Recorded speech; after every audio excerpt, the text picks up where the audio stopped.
మధ్యప్రదేశ్లో 20 మంది చిన్నారుల మృతికి కారణమైన దగ్గుమందు కోల్డ్ డ్రిప్ సిరప్ తయారు చేసిన ఫార్మా కంపెనీ యజమానిని మధ్యప్రదేశ్ పోలీసులు అరెస్టు చేశారు.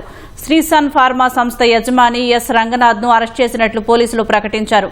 నేడు అతడిని ట్రాన్సిట్ రిమాండ్పై చింద్వాడాకు తీసుకువెళ్లనున్నట్లు వెల్లడించారు. వైద్యుల సిఫార్సు మేరకు చిన్నారులకు దగ్గుమందు కోల్డ్ డ్రిప్ సిరప్ ను పట్టించగా 20 మంది చనిపోయారని మధ్యప్రదేశ్ ఆరోగ్య శాఖ మంత్రి రాజేంద్ర శుక్లా తెలిపారు. వారిలో 17 మంది చిన్నారులు చింద్వాడా జిల్లాకు చెందిన వారేనని ఆయన వివరించారు. దగ్గుమందు తీసుకున్న తర్వాత తీవ్ర అస్వస్థతకు గురైన మరో 5 పిల్లలకు చికిత్స జరుగుతోందని చెప్పారు. ఈ కేసులో ప్రభుత్వ వైద్యుడు ప్రవీణ్ సోనీని అరెస్టు చేయడంపై ఇండియన్ మెడికల్ అసోసియేషన్ IMA వ్యతిరేకిస్తోంది. ఆయన్ని విడుదల చేయాలని డిమాండ్ చేస్తోంది. ఈ విషయంలో కేంద్ర ఆరోగ్య మంత్రి JP నడ్డా జోక్యం కోరుతోంది.